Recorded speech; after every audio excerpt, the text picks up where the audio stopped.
بسم الله الرحمن الرحيم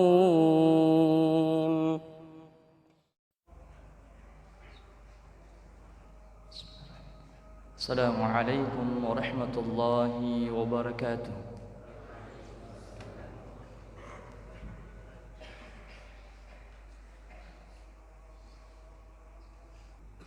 Alhamdulillah, segala puji hanya milik Allah Subhanahu wa ta'ala yang dengan nikmatnya sempurna segala kebaikan. Satu nikmat yang Allah berikan kepada kita dengan diizinkannya kita hadir di masjid ini dalam rangka melaksanakan ibadah Jumat secara berjamaah. Kembali kami mengingatkan bahwa hari Jumat adalah hari yang paling mulia di sisi Allah Subhanahu wa ta'ala. Bahkan ketahuilah kemuliaan hari Jumat mengalahkan kemuliaan hari raya Idul Adha dan hari Idul Fitri.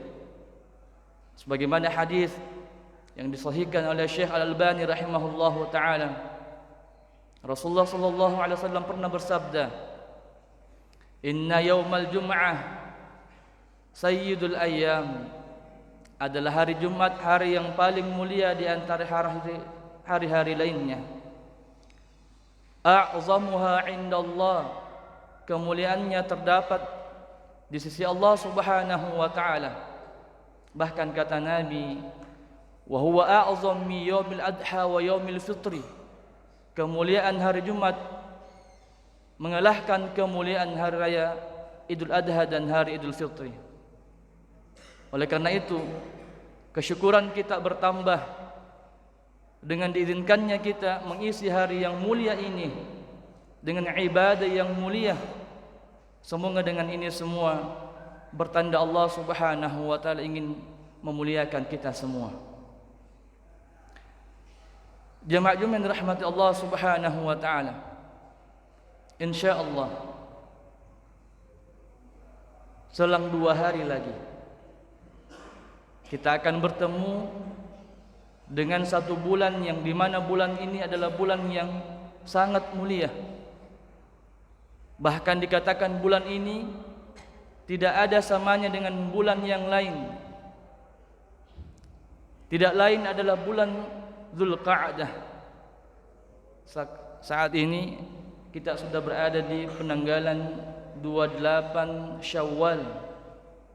Kurang lebih insyaallah jika Allah panjangkan umur kita, 2 hari ke depan kita akan bertemu dengan bulan Dzulqa'dah, yang dimana kita tahu bahwa bulan Dzulqa'dah ini ternyata bukan hanya salah satu dari bulan yang diharamkan oleh Allah Subhanahu wa ta'ala.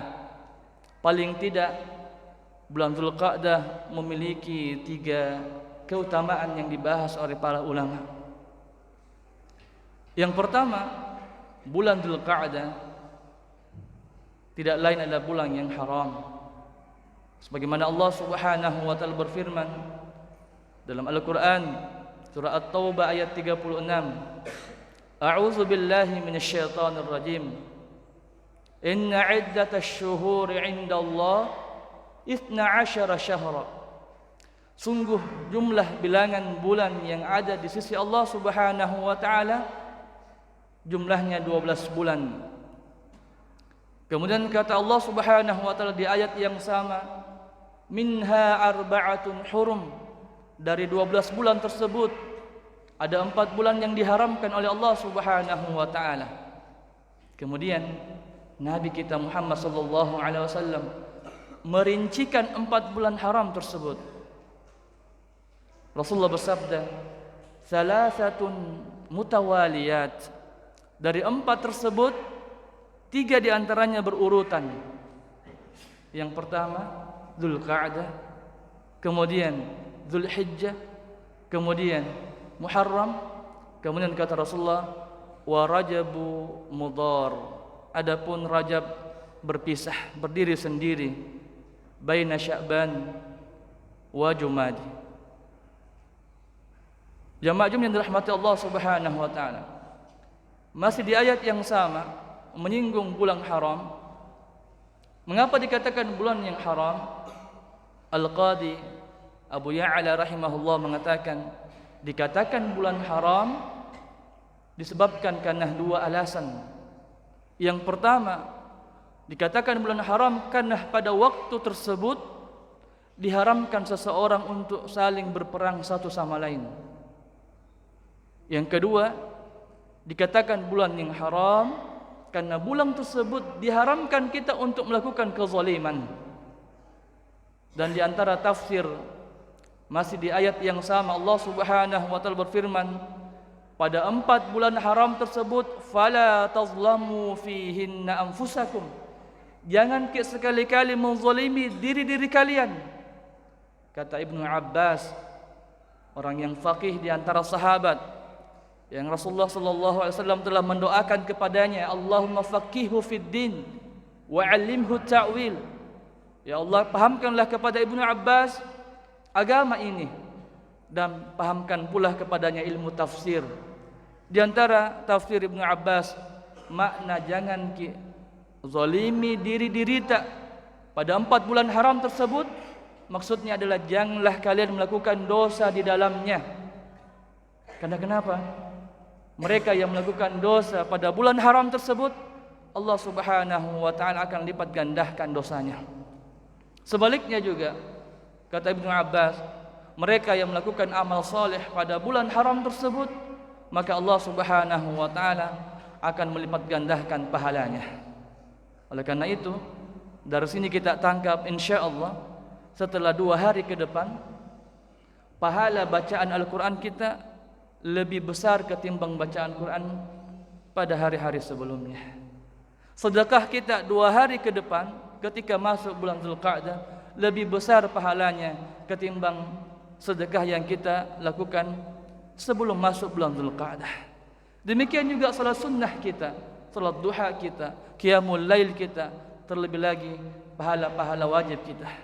Namun catatan, di samping keutamaan memperbanyak amal salat di bulan Zulqa'dah, tidak ada riwayat dari Nabi sallallahu alaihi wasallam secara khusus yang berkaitan dengan amalan-amalan pada bulan Zulqa'dah. Wallahu a'lam bissawab. Ini yang pertama. Bulan Zulqa'dah insyaallah 2 hari ke depan adalah bulan yang haram, bulan yang dimuliakan Allah Subhanahu wa taala. Yang kedua, bulan Zulqa'dah tidak lain adalah syahrul hajj wa syahrul umrah. Bulan Zulqa'dah adalah bulan haji dan bulan berumrah. Kenapa dikatakan bulan haji? Ketika Allah Subhanahu wa taala berfirman dalam Al-Qur'an, Al-Hajj ashhurum ma'lumat, ibadah haji dilakukan pada hari-hari yang diketahui. Kata ulama tafsir sepakat bahwa ibadah haji ashhurum ma'lumat, ada pada bulan-bulan yang diketahui. Ulama tafsir mengatakan bulan-bulan yang diketahui di sini ada 3. Yang pertama Syawal, yang saat ini kita berada di dalamnya, ini adalah bulan haji, Syawal. Yang kedua Zulhijjah, Zulqa'dah, ya, bulan setelahnya. Dan yang ketiga 10 hari di hari-hari pertama di bulan Zulhijjah. Inilah 3 bulan haji yang dijelaskan oleh ulama ashhurum ma'lumat. Dikatakan juga Zulqa'dah adalah bulan umrah. Kenapa? Karena Rasulullah sallallahu alaihi wasallam mengerjakan umrah sebanyak 4 kali, semuanya dilakukan pada bulan Zulqa'dah. Rasulullah sallallahu alaihi wasallam bersabda, i'tamara an-nabiy sallallahu alaihi wasallam 4 umrin kulluhunna fi Dzulqa'dah. Rasulullah sallallahu alaihi wasallam berumrah sebanyak 4 kali dan semua umrahnya itu dilakukan di bulan Dzulqa'dah. Maka dari sini hendaknya kita termotivasi pada bulan Dzulqa'dah ini, diawali dengan bulan Syawal, kemudian disusul dengan bulan Dzulqa'dah, kemudian bulan Zulhijjah, mengingatkan kita tentang satu rukun Islam, yaitu ibadah haji, yang dimana rukun Islam ada 5. Yang pertama adalah mengucapkan 2 kalimat syahadat, kemudian mengerjakan salat, setelah itu mengeluarkan zakat, setelah itu berpuasa pada bulan Ramadan, dan yang terakhir adalah mengerjakan ibadah haji bagi yang mampu. Kemudian kata Rasulullah, al-hajjul mabrur, haji yang mabrur, laisa lahu jazaa illal jannah. Orang yang melakukan ibadah haji dan hajinya mabrur, maka tidak ada balasannya kecuali syurga Allah Subhanahu wa taala. Kemudian juga ibadah umrah, kata Rasulullah, al-umratu ila al-umrati kaffaratun lima bainahuma. Antara umrah yang sebelumnya dan umrah yang setelahnya penghapusan dosa di antara keduanya.